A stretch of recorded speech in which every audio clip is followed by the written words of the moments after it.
Welcome to Material Retail Dumps, Episode 6. I personally love this episode because it focuses on how you can get new customers to discover your business with no monetary outlay. All you need is a little bit of time. All right, so today's show is going to be about finding ways to get more local traffic. I have a very special guest on the show today. His name is Justin. Justin's an expert in exactly that, so I'll let Justin introduce himself. Yeah. Hey, thanks for having me on the show, Elliot. So I'm Justin, and I've helped countless businesses get more local foot traffic in their doors by optimizing the easiest ways for small businesses to market themselves locally.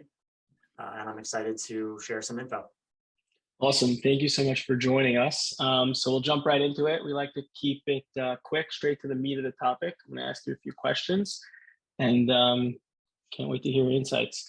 So as an expert in getting more local traffic, tell me why it's important to focus on our online listings.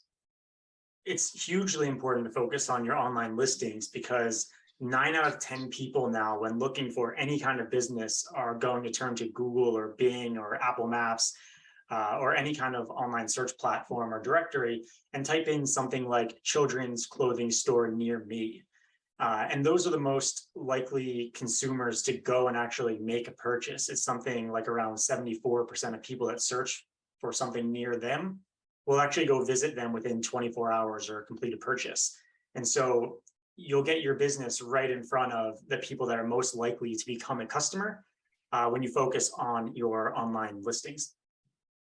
That's awesome. That makes a ton of sense. All right. So now that we understand that it's important, why it's important, where should we start? Are we better off like focusing on one platform like Google, or should we spread out onto a bunch of different platforms?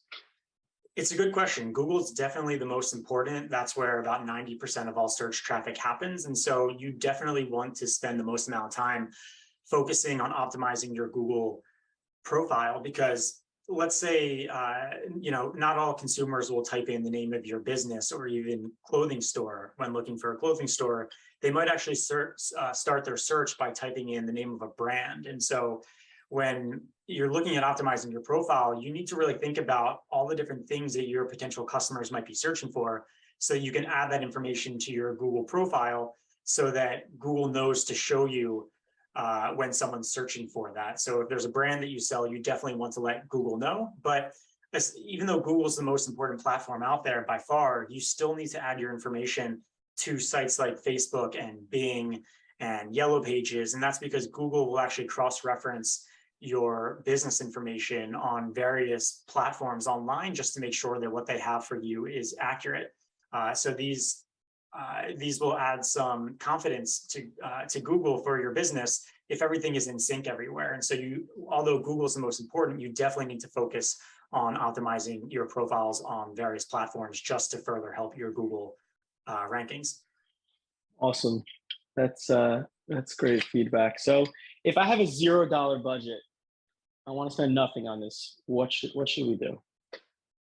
$0 budget is enough, luckily, to get started with Google. Their Google Business Profile platform, which used to be called Google My Business, is entirely free, and you can take the time and fill that out yourself.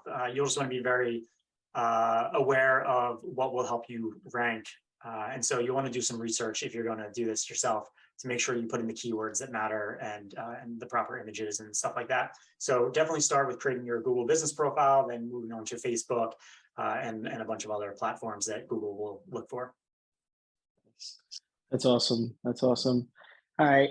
Now, one that I definitely get troubled with is, let's say we're in a really, really small town. We're the only clothing store or the only restaurant or whatever it is in town. Why does this matter to me? Everybody's just going to come to my business anyway because I'm the only game in town.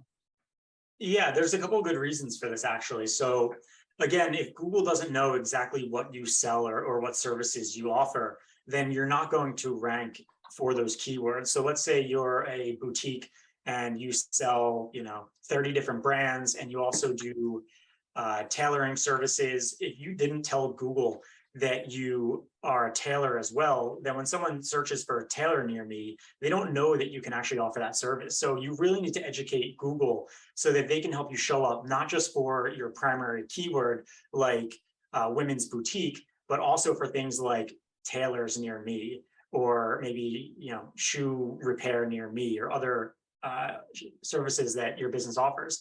Also, tourists go through towns all the time, and when a tourist is in a new city and they're looking for a business or a service or a product, they turn to Google. And if Google doesn't know about your business and what you offer, then you just can't win that tourist business. So even if you're in a really small town, it's super important that you focus on your local listings. That makes a ton of sense. Thank you so much. I really appreciate it. And I know our listeners will really appreciate the feedback. I think a lot of marketing and advertising these days is just throwing money at a wall. So it's really nice to hear about some free ways that you can get some more local customers and just new customers. Thank you so much. Thanks for having me.